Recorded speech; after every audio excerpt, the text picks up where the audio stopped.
दारूतच बसला या. अरे काय करायचंय का व? येळेला केळेल वनवासाला मटण. हायला अहो नाना अशी म्हण आहे का? मग? अहो येळेला केळ आणि वनवासाला सीताफळ अशी बरोबर. म्हण आहे. अरे बरोबर आहे तुझं. मग? पण काळानुसार आता म्हणी बदलल्या पाहिजे त्या.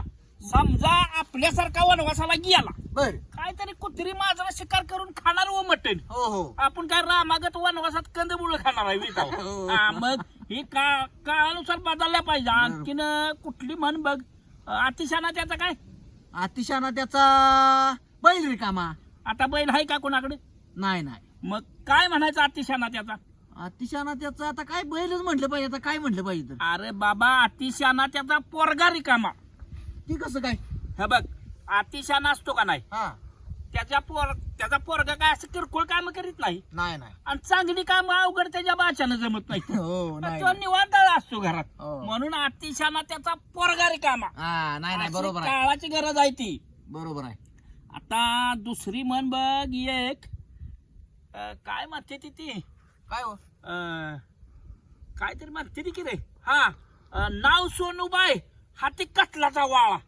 आता कटलाचा कसला वाळा आणि कशाचं काय? आता बांगड्या तरी कोण घालतंय का हातात? नाही नाही नाही. मग आता ना- फॅशन सगळी हो. हा मग ही बदलायची कशी माहितीये का?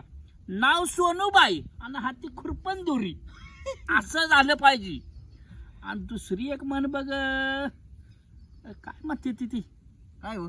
नाचता येईना काय? नाचता येईना अंगण वाकडे. मग आता अंगण आहे का कोणाकडे? नाही नाही. एकाच्या दारा पुढे दुसऱ्याची चौकट ह्याच्या खिडकी पुढे त्याची खिडकी. आता मेरे सामने वाली खिडकी ने आहे का नाही? एक चांद का तुकडा रहता है. त्यातच गुंतली ती सगळी अंगण ती काय कोणाच्या ध्यानात नाही. नाही नाही सगळी मग? तुकड्यातच गुटली ती. हा. आता ती म्हण शाबूत ठेवायची म्हटलं तर नाचता येईना डुंगण वाकडे म्हणायची. असं केलं पाहिजे. असं माझ्या डोक्यात एक विचार ह्या म्हणी सुद्धा बदलल्या पाहिजे. बरोबर आता आहे. सगळाच काळ बदलत चाललाय. काळानुसार म्हणी बदलल्या पाहिजे असं तुमचं बरोबर आहे म्हणणं का आहे. नाही? एक नंबर ना बरोबर आहे. चला चालेल. जाऊया. तुमचं बी त्याचं टायमिंग झालं या. हो 6 वाजले असतील या.